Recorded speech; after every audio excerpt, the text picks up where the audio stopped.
వరంగల్ మామ్నూరు విమానాశ్రయం కోసం చేపట్టిన భూసేకరణకు సంబంధించి రైతులకిచ్చే పరిహారం వేగవంతం చేశామని మంత్రి కొండా సురేఖ తెలిపారు. ఇప్పటికే 34 కోట్లు వారి ఖాతాల్లో జమ చేసినట్లు వివరించారు.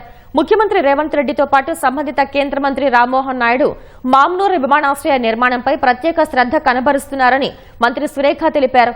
వరంగల్ అభివృద్దిపై అధికారులతో మంత్రి సమీక్షించారు. వరదల్లో నష్టపోయిన వారికి ఆదుకుంటామని భరోసా ఇచ్చారు. అంతకుముందు వరంగల్ తూర్పు నియోజకవర్గంలో పర్యటించిన కొండా సురేఖ పలు అభివృద్ది కార్యక్రమాలకు శ్రీకారం చుట్టారు. మంత్రి గారు పదే పదే మా వెంట పడుతున్నారు. అదేవిధంగా మేము కలెక్టర్ గారు కూడా ఫాలో అప్ చేస్తూ ఉన్నాము. 34 crores రైతులకు ఖాతాలలో పడడం కూడా జరిగింది. అది త్వరలోనే మేము మా హ్యాండ్ ఓవర్లకు తీసుకోబోతున్నాము. మా హ్యాండ్ ఓవర్లకు తీసుకున్న వెంటనే మేము కేంద్ర మంత్రి గారికి సబ్మిట్ చేయడం జరుగుతుంది. మమ్మల్ని కేంద్ర మంత్రి గారు కూడా ఫాలో అప్ చేస్తున్న తెలంగాణలో ఈ యొక్క ఎయిర్పోర్టును కట్టాలనే లక్ష్యంతో వారు కూడా పదే పదే అడుగుతున్నారు.